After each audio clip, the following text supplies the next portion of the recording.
Good morning, my fellow yogic travelers. I'm mighty glad to be alive today, and I hope that you are too, as we continue to live, laugh, love, learn, linger, and live the life we love. So, continuing the end of the week with the one-liners that I've gotten from Jordan Peterson, professor from University of Toronto. I certainly hope that you understand that there are too many people out there who are in what I would call psychological infantilism. They do not develop their thought, they do not have deep conversations, they do not articulate their position, and bogus arguments that they have can't stand up to rigid, logical questioning. So, we're all attempting to alleviate the catastrophe of existence. Everybody knows in some way life is great, and yet there's also something that seems like it's off or missing.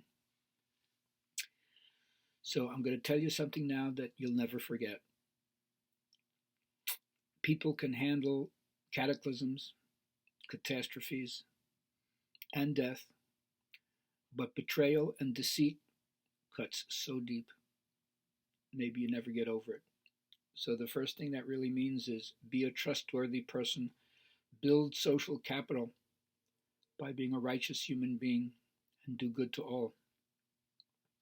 I really believe that people, even with what seems to be skewed wisdom, they're striving to get things right. And everybody deserves a little sympathy for the position that they're in. And of course, yoga is reminding you, take a break. Step out of the social net. You'll be more productive.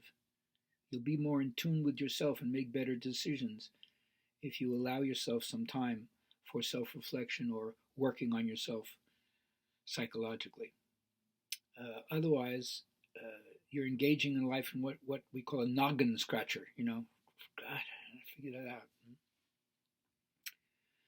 Now, the good thing is that we are experiencing right now, in terms of global awareness, the repository. We are the repository of all of human wisdom and all of human culture. Everything that the human race has developed up until now is available for people, not just small esoteric groups of ear-whispered teachings to the initiates. Everybody can find this stuff out if they seek. And it's an old teaching from a couple of thousand years ago. Seek and you shall find. Knock and it will be opened unto you. Ask and you receive.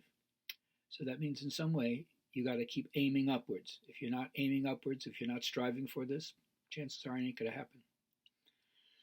So remember, that which is above you is that which you are below to. And we all hold the candle above us because we're subordinate to the light.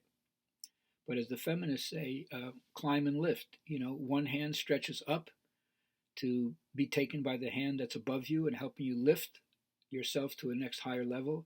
And then you, in turn, reach down below you and grab the hand of the person who's coming behind you, and you help to lift them up. You climb and you lift. So if you have relationships, and you undoubtedly do, and if you have problems in relationships, which you undoubtedly do, then you have to understand you're going to be exposed to things that you'd rather avoid. And any confronting of that stuff is confronting the truth.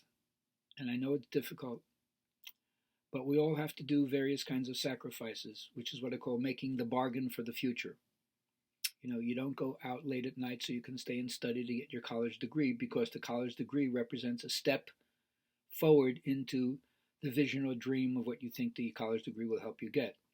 So you sacrifice things now in order to achieve something in the future. That's the bargain you make with the future.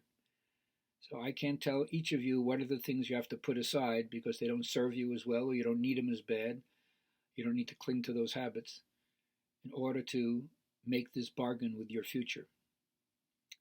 Yoga would say you have to sacrifice frivolous wasting of time in order to put time into the practices. So I hope that you do. Take a break, you'll be more productive, and build the social trust so that if you've ever been betrayed, you know how it feels. If you've been a betrayer and you've tried to reform yourself, you know how terrible it is to have done someone dirty. Change your ways and be truthful as much as you possibly can so that betrayal and deceit minimize themselves in your life.